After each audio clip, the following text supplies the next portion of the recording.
Hi hello ఈరోజు మనము గోధుమ పిండి బియ్యం పిండితో అట్లు ఎలా పోయాలో మరియు దాంతోపాటు మ్యాంగో జ్యూస్ కాంబినేషన్లో చూద్దాం. దానికి కావాల్సినవి మ్యాంగో, గోధుమ పిండి, బియ్యం పిండి, కొద్దిగా ఉప్పు, రెండు పిండిలు ఇలా కలుపుకోవాలి దోశ పిండిలాగా.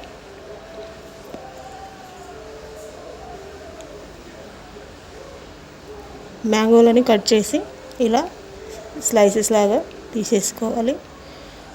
ఇలా తీయడం వల్ల లోపల ఏదైనా ఖరాబ్ ఉన్నా మనకి కనిపిస్తుంది. చూడండి, ఇలా స్పూన్ సహాయంతో మొత్తం గుజ్జుని తీయాలి.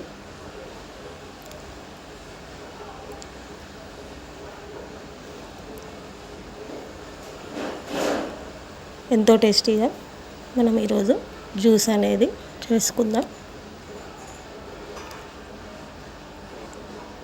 గ్రైండర్ గిన్నెలో తీసిన గుజ్జు మరియు కొద్దిగా చక్కెర, ఒక 2 యాలకులు, ఇలాచి, కొన్ని పాలు పోసి గ్రైండ్ చేసుకోవాలి. గ్రైండ్ చేసిన తర్వాత మ్యాంగో జ్యూస్ ఈ రకంగా ఉంటుంది. దీన్ని కాసేపు ఫ్రిడ్జ్లో పెట్టుకోండి. మనం ముందుగా కలిపి పెట్టిన పిండిని పెనం పైన కొద్దిగా ఆయిల్ పోసి పిండిని ఇలా దోశలాగా వేసుకోవాలి.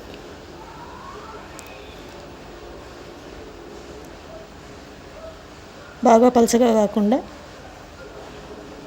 పిండి చూసుకోవాలి. చూడండి, మనం దోశ ఎలా వేసుకుంటామో అలాగే ఇది కూడా వస్తుంది. ఇది 2 వైపులా కాలవాలి. ఎంతో టేస్టీగా మనకు మ్యాంగో జ్యూస్తో ఈ అట్టు అనేది ఉంటుంది. చూడండి, 2 సైడ్స్ ఎంతో బాగా కాలిన తర్వాత తీసుకోవాలి. చూడండి, గోధుమ పిండి అట్లు మరియు మ్యాంగో జ్యూస్ పొద్దున్నే మనకి tiffin ready. Thank you. Like చేయండి, షేర్ చేయండి.